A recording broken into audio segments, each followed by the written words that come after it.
বন্ধুরা অনেক সময় আছে গ্যাসের চুলাগুলো লিকেজ করে, তো লিকেজ করে দেখবেন আপনাদের যে গ্যাসের পাইপটা লাগানো থাকে, গ্যাসের পাইপটা লাগানো কিন্তু এই মাথাতে থাকে, আর এই মাথা কিন্তু গ্যাসের চুলার সাথে ফিটিং থাকে। তো গ্যাসের চুলার এই যে এলবোটা রয়েছে, এটাকে এলবো বলে, তো এই এলবোটার গোড়া দিয়ে লিকেজ করে।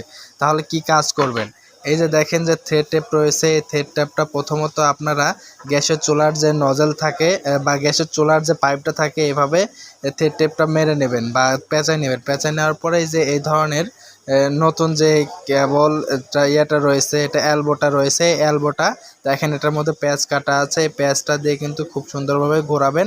এবং এটা দিয়ে যদি কখনও যদি গ্যাস লিকেজ করে তাহলে অবশ্যই এই গ্যাসের লিকেজটা কিন্তু আসলে আপনারা পরিবর্তন করে দিবেন, এই এলবোটাই পরিবর্তন করে দিবেন, তাহলে গ্যাসের যে লিকেজটা আছে এটা আর থাকবে না।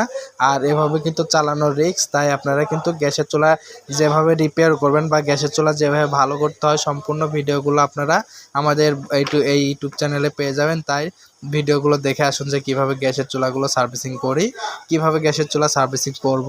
তো সম্পূর্ণ ভিডিও আমাদের এই চ্যানেলে রয়েছে, চ্যানেলটি সাবস্ক্রাইব করে রাখবেন, তাহলে গ্যাসের চুলা এবং রাইস কুকার কীভাবে সার্ভিসিং করতে হয় সম্পূর্ণ A to Z ডিটেলসগুলো কিন্তু আপনারা পেয়ে যাবেন।